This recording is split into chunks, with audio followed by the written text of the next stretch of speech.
মানহার রেসিপিতে আপনাদের সবাইকে স্বাগতম। আজ আমি আপনাদেরকে দেখাবো আম দই। আমি পাকা আম দিয়ে মিষ্টি দই তৈরি করব।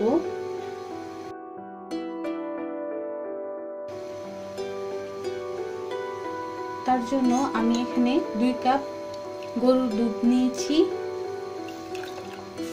আমি গরুর দুধটাকে শুকিয়ে 1.5 কাপ করে নেব। আর আমি এখানে দুধটা নিয়েছি মেজারমেন্ট কাপের 2 কাপ। গরুর দুধটা আমি চুলার মধ্যে দিয়ে বলক তুলে নিয়েছি।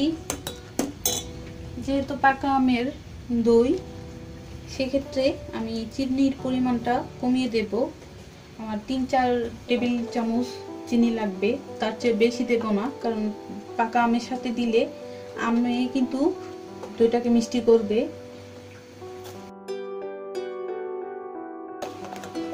আমি চিনিটা দিয়ে দিয়েছি। এখন আমি এরকমই নাড়বো যেন দুধের মধ্যে সর না পড়ে যায়। আমি দুধটাকে এরকম নাড়ার উপর রাখবো। আমি 2 কাপ গরুর দুধ এখানে জাল দিয়ে 1.5 কাপ করে নিয়েছি। এখন চুলাটা বন্ধ করে দেব আর গরুর দুধটা ঠান্ডা করে নেব।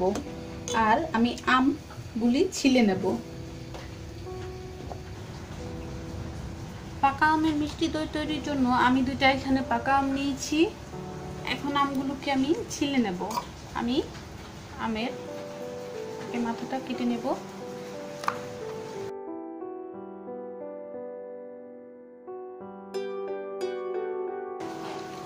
আমটাকে আমি ছিলে নিয়েছি। এখন একটা ছুরি দিয়ে কেটে নেব।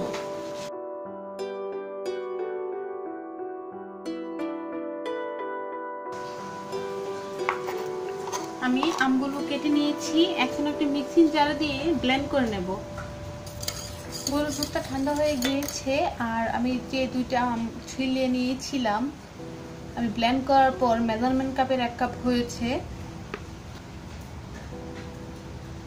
আমি টক দই দিয়ে দেব 4 চা চামচ। এখন দুধের সাথে ভালো করে এটাকে মিশাতে হবে।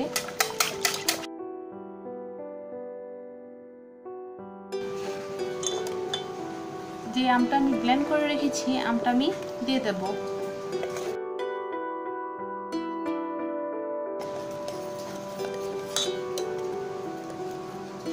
আমি যে টক দই পাকা আম দিয়েছি সেটা ভালো করে মিক্স করে নিয়েছি। এখন আমি একটা মাটির পাতিলা নেব, তার মধ্যে মিশ্রণটা ঢেলে দেব।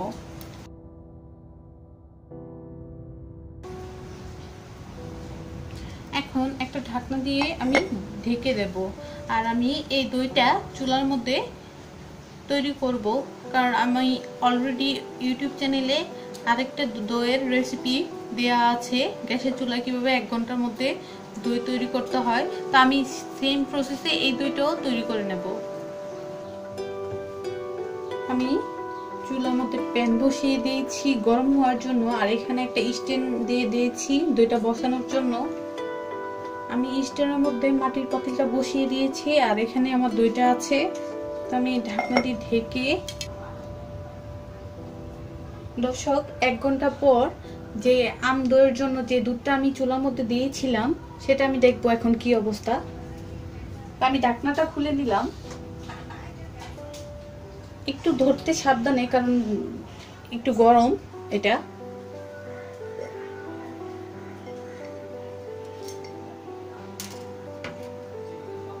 আমি একটা কাঠির সাহায্যে দেখবো।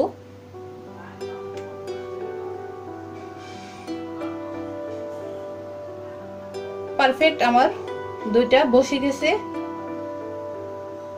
এখন আমি চুলাটা বন্ধ করে দইটাকে ঠান্ডা করে নেব। দর্শক, আমি চুলা থেকে আম দইটাকে নামিয়ে ঠান্ডা করে নিয়েছি। আমার আম দইয়ের রেসিপিটি যদি আপনাদের ভালো লেগে থাকে অবশ্যই একটা লাইক দিবেন। আমি একটু কেটে দেখাই আম দইটাকে।